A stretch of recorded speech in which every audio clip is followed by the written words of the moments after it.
Well, that ended the peeping Tom business in the neighborhood. And it was said around there that it was a false alarm. That the old lady down at the end of the street had just been imagining things when she saw that face in her bedroom window. Everyone said she was kind of a nut. And there were 15 kids that agreed, loudly, even adding a few details about how nutty she was. I remember the time out in the front lawn I would hit the ball. And everyone sort of added fuel to this thing, this nut down at the end. But now, for the first time, you know the truth. You know the truth of the summer madness that lurks in that Stygian cellar of the mind of man. But is it summer madness? Am I still capable of lurking in the darkness? One guess. Are you?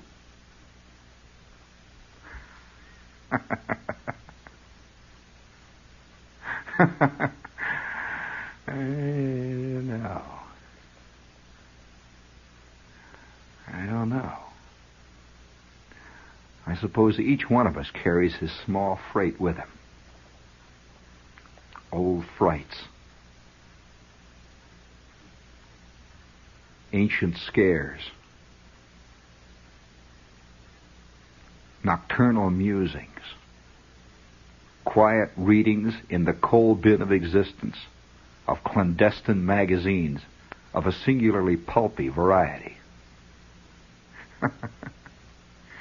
50 studies for art students only.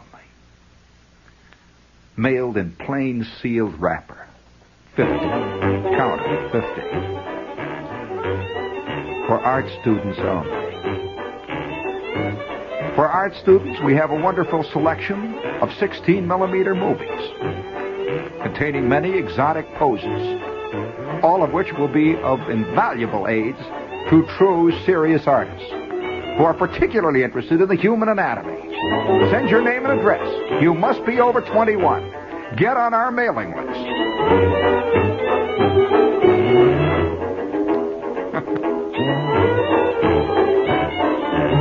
All right, cut it out. And then of course, there's the awful night. I'll have to tell you one more thing, because the summertime brings this kind of thing out. It just doesn't do this in the winter. I'm looking at those. Just look out once. Look at the sky flicker. Wow, it's been flickering. Summer storms. And I believe it is nights like this when wars are plotted, when unbelievable trysts are contemplated, and various other... I hate to admit it, the devil has by far the best part. He's got the great lines. It's very difficult to find anyone, I've never known anyone, really, who, if he was really honest, did not have a tremendous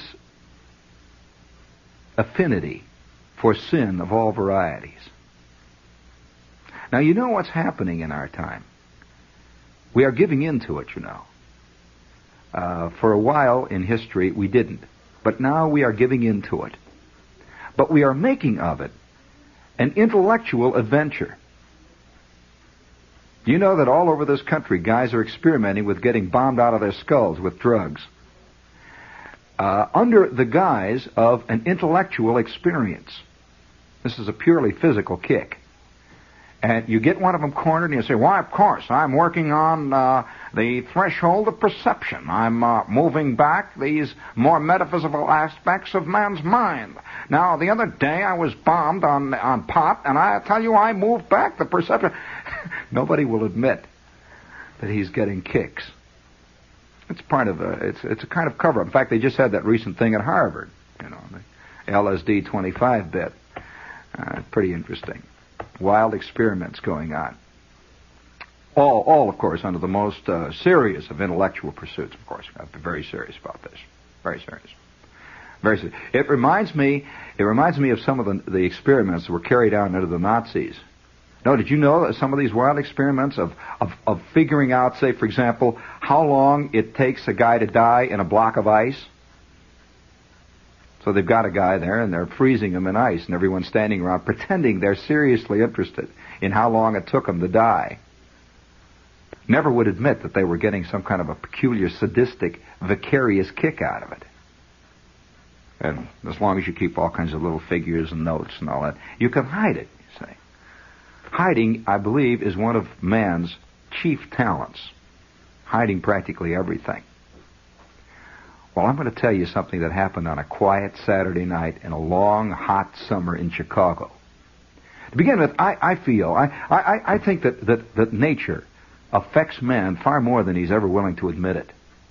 I believe that a man living, say, in Mississippi, near the swamps, malarial, hot, steamy, has many other forces working on him than any of us can ever possibly understand. I just believe this. Whether we like it or not, I believe it's true. Having lived in a couple of malarial, swampy places, I know this is a fact. It's much different from the Grand Concourse when you're living next to a bayou somewhere with great mossy trees and the sound of water continually lapping and the buzz of mosquitoes accompanying your entire life. Well, in Chicago at nighttime in the summer, it would get like, 400 degrees. Incredible heat. Because they don't have a sea breeze. You know, we have a sea breeze here. And even on the hottest night here in New York, it's kid stuff. Yes, it is. I'm sorry. I've lived in New York now for long enough to know that what they call here in New York a bad day is one of the better days anywhere else in the world. I'm sorry. New Yorkers have a great penchant for feeling sorry for themselves in their air-conditioned life. But I can tell you that in Chicago, about mid-July, when nothing has moved, not a breath has stirred for like 4 weeks, and the cornfields for millions of miles around are baked to a kind of concrete hardness. The ground actually cracks under them. Just cracks. And you get into the lake out there, you go swimming in Lake Michigan, and the water is hotter than the air. Well, what little breeze that blows off of it brings in hot air, not cold. And millions and millions and millions of mosquitoes just laying there. Nothing has moved for weeks. Well, it is at the nadir, or perhaps the apogee of these moments, that one contemplates the infinite.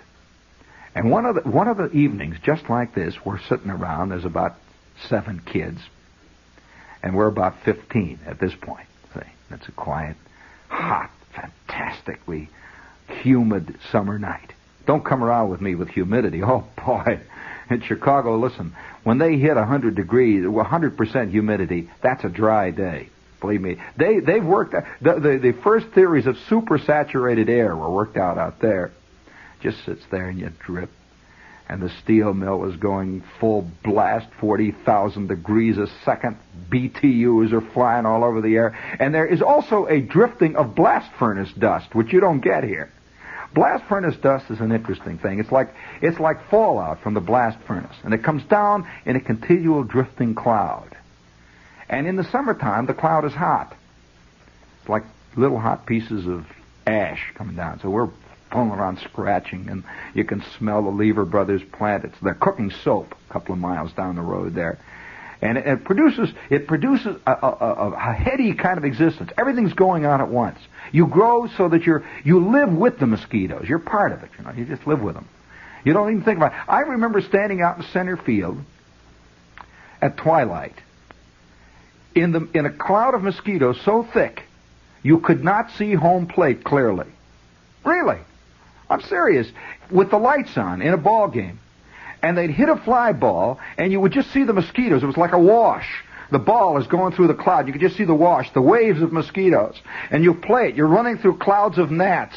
Millers are flying all over you. Mosquitoes, gnats, flies, moths. And finally you reach up and you get the ball going away, and as it hits in your glove, you hear squish. That's the truth, I'm telling you. And then if you breathe too deeply, you're liable to get 3 or 4 millers, 2 moths, and a bee that was out late, coming home from work. You just inhale, that's all. It's a kind of wild scene out there. Well, on a quiet night like that, we're sitting around. What do you want to do? I said, what do we do? You want to go down the... There's a Merle Oberon thing down there. So we're going to think of going there. Well, somebody announced, we had a car, somebody announced, well, it wasn't really an announcement, it was a challenge. Challenges are often made in the form of an announcement. Any of you guys ever been to the Star and Garter? Well, I want to tell you what the Star and Garter was. The Star and Garter was a place that even when you passed it as a kid, you were embarrassed because you'd heard about it. The Star and Garter was in Chicago and was what they call, I guess it's a burlesque house, a burlesque house where everybody stands up and they watch the show and guys walk up and down and sell Mexican wallets and they sell candy that comes in a box for 25 cents with genuine art pictures from Paris. And then the show keeps going on and these ladies come out and do these very strange things. And once in a while, a tenor stands up over the right and he sings, "A pretty girl is like a memory." And all the while, they're selling the candy. Well, we had heard about that, and it was a thing that had been mentioned once or twice in my company as a place where my father and Uncle Carl went, occasionally, on New Year's Eve. Well, we're sitting around, about 10, 12 of us. And about a half an hour later, we are in the Star and Garter. Sweating, hot, steamy, mosquitoes, and a red-headed lady standing up in front wearing a lampshade. Well, now, she was wearing a funny kind of lampshade. It looked very much like a lampshade that my Aunt Min had, called the flaming firefly lampshade. And it had a firefly on it that lit up. Well, this lady lit up, and she was standing up in the front there, and she was wearing also what appeared to be fringe. The fringe was hanging down, and she moved the fringe in a funny way. And she kept sort of hanging on to the scenery. I had never seen anybody do anything like that before. And there was a guy sitting down in front wearing a toupee hitting tom-toms. And he was going... Dum, dum, dum, dum, dum, dum, dum, dum. Well, at first, I didn't like it. Well, about 10 minutes into the show, I not only found that I liked it, that I felt that I had found some kind of truth. I had found a genre that finally made it for me. I did not like shows after years of PTAs. I did not like shows after years of the Orpheum. And I'm sitting there and watching and standing and eating candy and getting a kind of a sick feeling that I knew that I shouldn't be doing this. Flick is getting the sick feeling. Schwartz is getting the sick feeling. It got worse and worse. And 2 guys got up there in front of the stage and started to squirt water into the audience and say terrible things. Oh, the worst stuff, and I remember some of them. I wish I could say some of them right now. They were saying terrible things. Well, we saw the show. It went on till about midnight. We piled back in the Model A and drove home. We all split up, one by one, went into the house. And my mother says, "Where you been?" I said, "I went to the show." She says, "What'd you see?" "Oh, I went down to the Orpheum." She says, "The Orpheum? What did you see down there?" And I said, "Oh, I don't know. What's at the Orpheum?" I saw what's at the Orpheum. She said, "Well, what did you see down there?" I said, "Well, I don't know. What's at the Orpheum? It's down there." And she knew somehow that I had not been to the Orpheum. It was, "What's going on in there? Hey, what's the trouble? Hey, where's she going? What's the trouble?" Well, it doesn't matter. Too late to get it. Too late? Too late? Hold on there. Too late. Boy, if that isn't a symbolic remark. Too late, fellas. You caught it too late. Whatever it was you caught. Don't worry about it. Too late. Well, on quiet nights like this, or are they quiet? On evenings like this, when the wind is blowing off the ocean, when you can see that flickering in the sky, when the animal in us is much, much stronger than anything else, when the farina in us starts to bubble and boil. Have you ever looked at a bowl of oatmeal, at a pot of oatmeal that's being cooked, and those bubbles keep flying up to the surface?